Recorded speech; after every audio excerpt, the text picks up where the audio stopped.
Assalamualaikum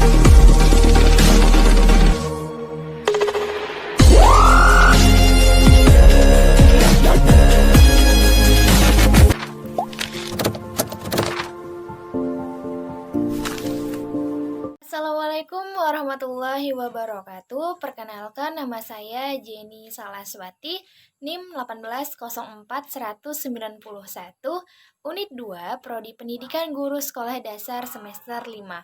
Nah, di video kali ini saya akan membuat sebuah video pembelajaran mengenai strategi meningkatkan kemampuan berbicara. Nah, video ini dibuat untuk memenuhi salah satu tugas mata kuliah Pendidikan Bahasa dan Sastra Indonesia kelas tinggi. Assalamualaikum warahmatullahi wabarakatuh. Halo adik-adik semuanya, apakah semangat belajar hari ini? Nah, apa kabar nih kalian semuanya? Semoga kita selalu dalam keadaan yang sehat walafiat ya. Nah, hari ini kakak akan mengajarkan kalian tentang strategi meningkatkan kemampuan berbicara. Nah, kalau sebelumnya kita mempelajari tentang konsep keterampilan berbicara, hari ini kita akan membahas tentang strategi meningkatkan kemampuan berbicara. Nah, sebelumnya apa sih pengertian berbicara itu? Berbicara merupakan proses pengungkapan atau suatu penyampaian ide, pikiran, isi hati seseorang kepada orang lain dengan menggunakan bahasa lisan sehingga maksud tersebut dapat dipahami oleh orang lain. Nah, nih kakak mau minta sama kalian nih, apa saja sih contoh berbicara yang kakak lakukan ini? Iya, yang kakak lakukan ini merupakan berbicara. Maksud kakak adalah untuk menyampaikan suatu ide atau informasi kepada kalian sehingga nantinya ide atau informasi yang kakak sampaikan ini bisa dipahami oleh adik-adik sekalian. Nah, kalau strategi meningkatkan kemampuan berbicara, apa sih strategi itu? Kenapa kita harus memerlukan strategi untuk berbicara? Nah, strategi digunakan untuk meningkatkan kemampuan berbicara. Strategi ini merupakan cara atau rencana yang digunakan dalam ketika kita berbicara. Sehingga dengan strategi atau cara kita dapat meningkatkan kemampuan berbicara kita. Nah, adik-adik sekalian, ternyata ada beberapa hal yang harus kita perhatikan dalam strategi berbicara atau strategi komunikasi.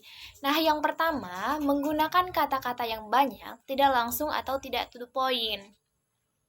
Nah, maksudnya adalah kalau kita ingin meningkatkan kemampuan berbicara kita, kita harus terbiasa dengan tidak berbicara simple atau to the point. Misalnya nih, kakak bertanya sama kalian, kenapa kalian tidak mengerjakan tugas? Saya lupa, Bu. Atau saya lupa, Kak. Nah, itu kan merupakan jawaban yang to the point. Nah, jadi harus bagaimana, Kak? Kita harus mungkin, kenapa kalian tidak mengerjakan tugas? Saya lupa mengerjakannya, Kak, karena saya gini, saya begini, seperti itu. Dan itu merupakan salah satu latihan untuk meningkatkan kemampuan berbicara kita. Nah, yang kedua yaitu kata-kata baru diubah agar lebih dikenal atau penyerapan kata asing. Nah, apa yang dimaksud dengan kata serapan?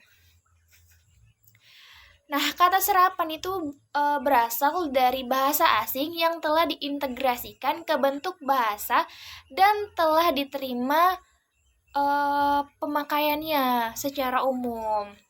Nah, apa sih fungsi kata serapan? Nah, fungsi kata serapan yaitu memperkaya kosakata dan memberikan pengetahuan lebih banyak tentang bahasa asing kepada pemakai bahasa Indonesia. Adik-adik sekalian, biasanya bahasa serapan itu berasal dari bahasa daerah, dari bahasa asing. Nah, sekarang kakak mau tanya nih, apa sih contoh kata serapan? Nah, biasanya nih ya, kakak memberi contoh kata serapan dari bahasa daerah. Misalnya nih, mending. Kalian sering dengar mending? Iya, mending itu sama dengan maksudnya adalah lumayan. Lalu ada meriang, sakit.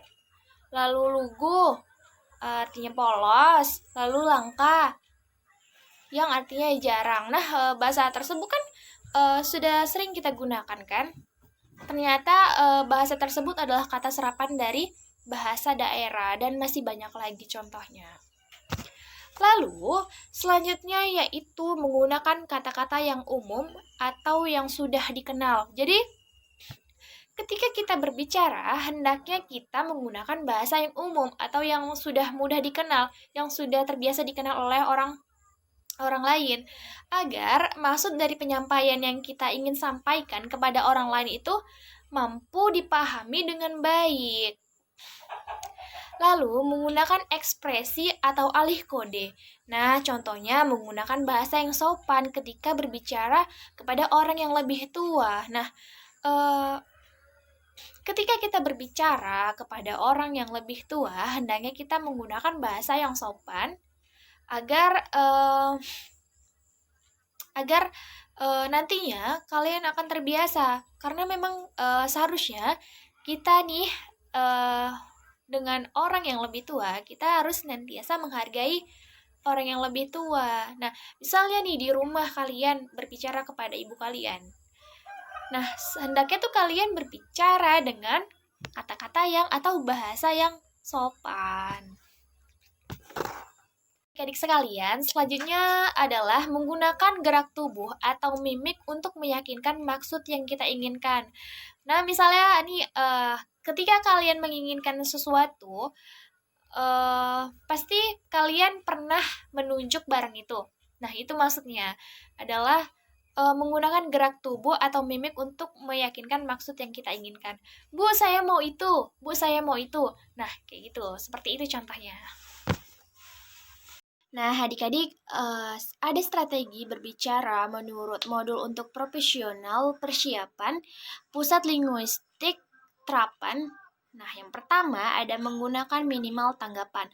Nah, di sini adalah tanggung jawab seorang guru untuk mendorong peserta didiknya untuk mulai berpartisipasi dalam membantu peserta didik membangun suatu persediaan minimal tanggapan.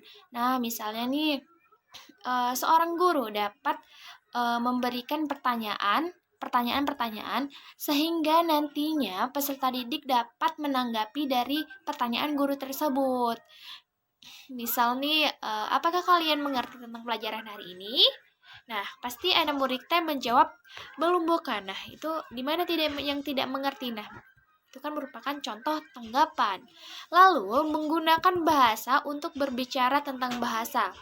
Nah, di sini peserta didik seringkali malu atau malu untuk mengatakan sesuatu ketika mereka tidak mengerti pembicaraan lain atau ketika mereka menyadari bahwa mitra percakapan tidak mengerti untuk mereka.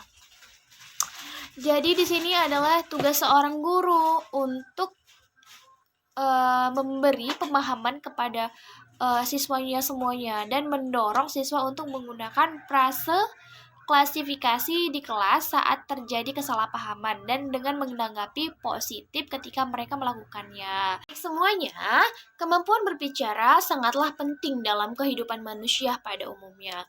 Kemampuan berbicara yang baik dapat menunjang segala aktivitas yang ada. Nah, sebagai contohnya, sebagai calon guru nantinya tentunya harus memiliki kemampuan berbicara yang baik agar dalam penyampaian suatu materi yang akan kita sampaikan kepada peserta didik bisa didapat dimengerti dengan baik dan semuanya dapat berjalan dengan baik. Jadi, kemampuan berbicara ini merupakan dasar atau modal bagi seorang guru karena guru nantinya menjadi model untuk anak didiknya.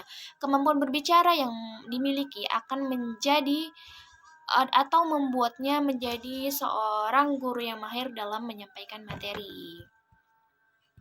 Lalu, ketika dihadapkan dalam suatu forum, seminar, diskusi, dipastikan partisipasi harus memiliki kemampuan berbicara yang baik.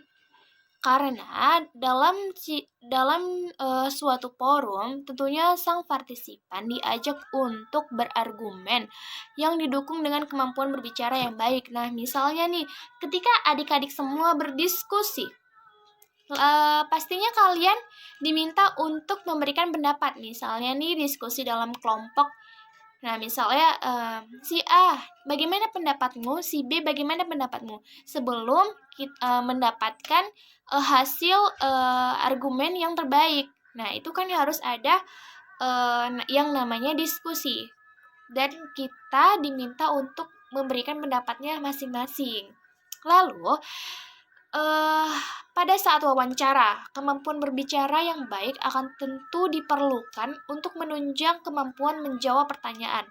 Nah, dalam wawancara, adik-adik semua harus mampu menjawab pertanyaannya dengan baik ketika kita memiliki kemampuan berbicara yang baik. Nah, ketika adik-adik semuanya dapat atau mempunyai kemampuan berbicara yang baik, ketika nanti ada pertanyaan, kita mampu menjawab pertanyaan tersebut dengan baik.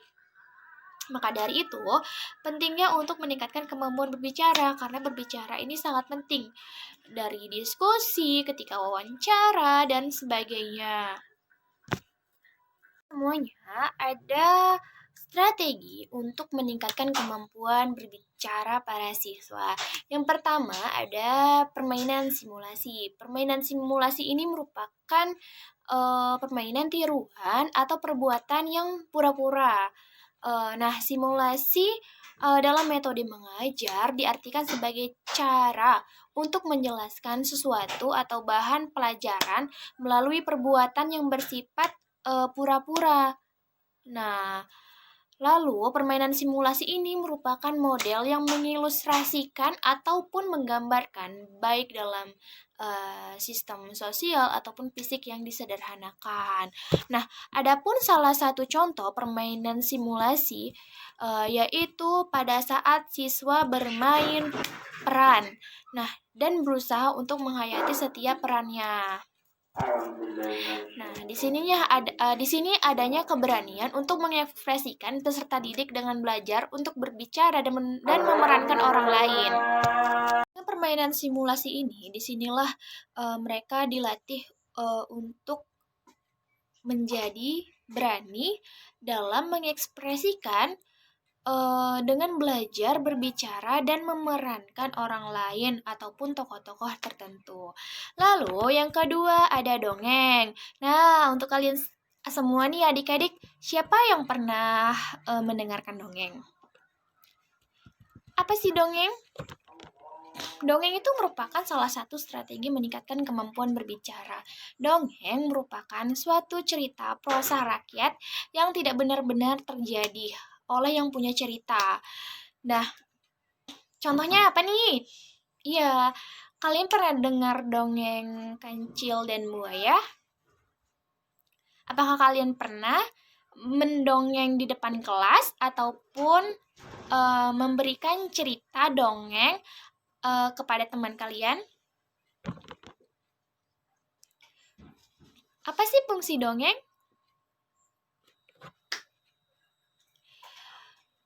Fungsi dongeng yaitu sebagai hiburan. Nah, untuk meningkatkan kemampuan berbicara siswa, dengan dongeng dapat diawali dengan dipraktekkan terlebih dahulu oleh guru. Lalu, setelah dipraktekkan, para siswa dapat maju ke depan lalu menceritakan isi dongeng tersebut. Itu merupakan salah satu contoh strategi meningkatkan kemampuan berbicara.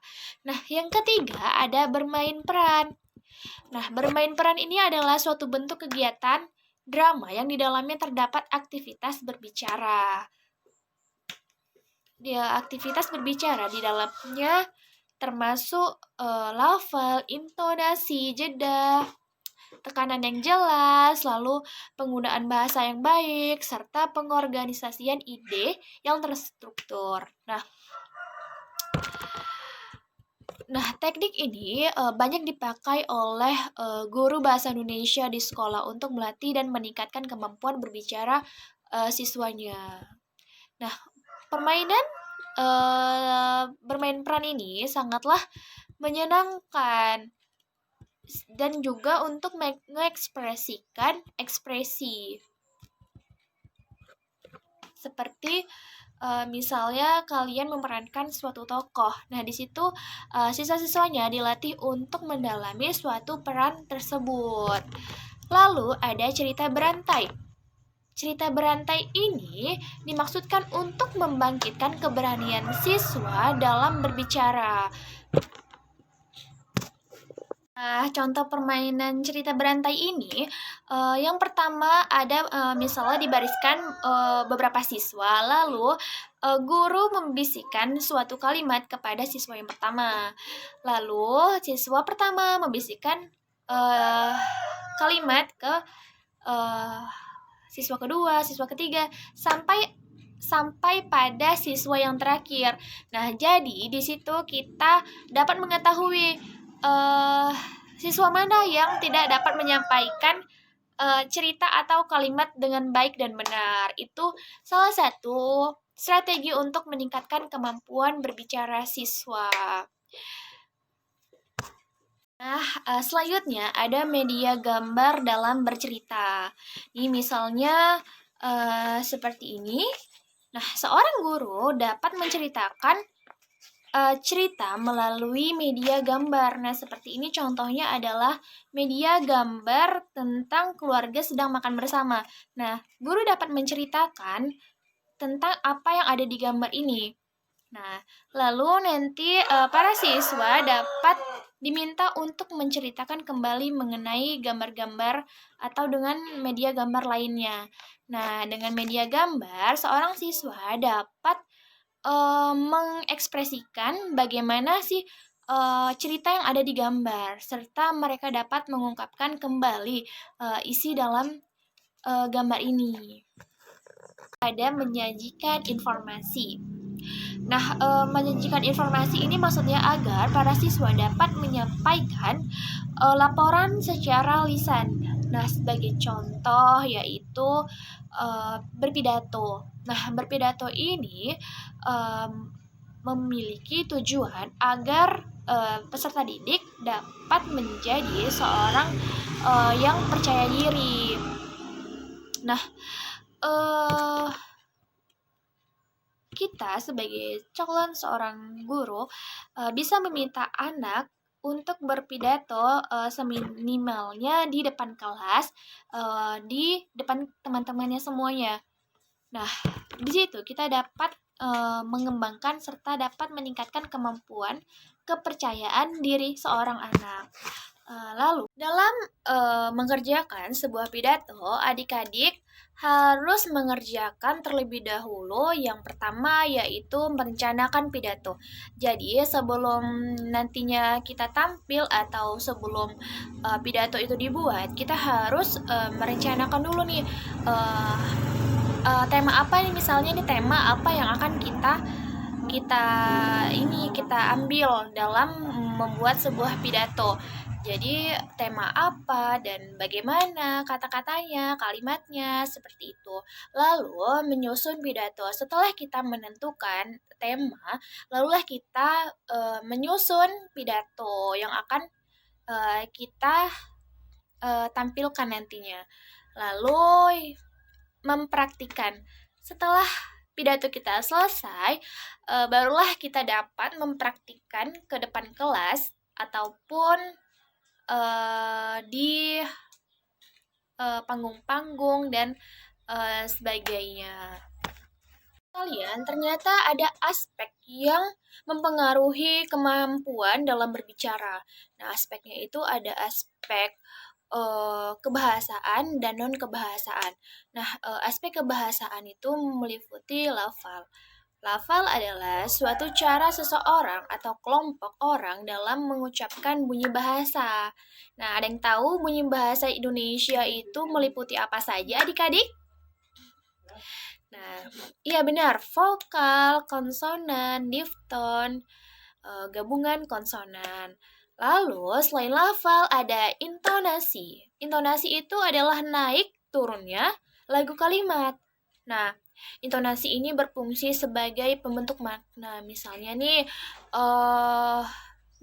kakak meminta Andi misalnya, Andi tutup pintunya. Nah, lalu pokoknya besok pagi tugas harus dikumpulkan. Nah, seperti itu contoh kalimat intonasi. Lalu selanjutnya ada tekanan atau nada, yaitu tinggi rendahnya pengucapan suatu kata. Nih contohnya nih, saya sedang membaca buku. Nah, saya ini menggambarkan seorang pelaku yang membacakan buku. Nah, seperti itu. Lalu ada ritme. Ritme ini merupakan suara yang teratur. Lalu ada selanjutnya yaitu penggunaan dan kalimat.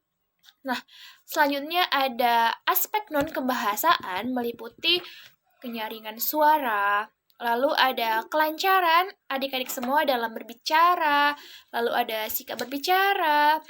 Nih kakak mau tanya nih, sikap berbicara yang baik itu seperti apa? Ya, sikap berbicara yang baik adalah ketika kita berbicara dengan sopan santun, terutama ketika kita berbicara pada orang yang lebih tua. Lalu ada gerak dan mimik. Lalu ada penalaran, lalu ada santun berbicara. Nah, seperti yang kakak bilang tadi, kita harus selalu santun dalam berbicara dan memilih pembicaraan atau kata-kata yang baik sebelum kita mengucapkan pembicaraan tersebut. Adik-adik semua, apakah kalian sudah memahami mengenai strategi meningkatkan kemampuan berbicara? Nah, semoga pembelajaran hari ini bermanfaat serta suatu saat kalian bisa mempraktekannya dan mengaplikasikannya sebagai salah satu cara untuk meningkatkan kemampuan berbicara. Nah, cukup sekian pembelajaran dari kakak. Semoga bermanfaat. Wassalamualaikum warahmatullahi wabarakatuh.